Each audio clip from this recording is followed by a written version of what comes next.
Saanvi energy लिमिटेडको IPO को result आउने मिति सार्वजनिक भएको छ। कति रिजल्ट आउँदैछ र यो आईपीओ पर्ने चान्स कतिको छ, यी सबै कुराहरुको बारेमा यो भिडियोमा जानकारी दिनेछु। सान्वी इनर्जी लिमिटेडको आईपीओ मा टोटल 21,10,152 जनाले आईपीओ मा आवेदन दिएको थियो भने यो आईपीओ पर्ने भनेको मात्र 2,41,530 जनालाई पर्नेछ र बाँकी रहेको 18,68,622 जनाको हात भने खाली नै हुनेछ।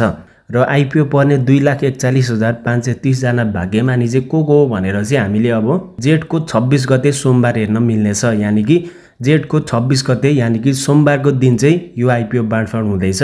त्यसपछि चाहिँ तपाईले रिजल्ट हेर्न सक्नुहुनेछ। र रिजल्ट हेर्नको लागि तपाईले iporesult.cdsc.com.np वेबसाइटबाट हेर्न सक्नुहुनेछ।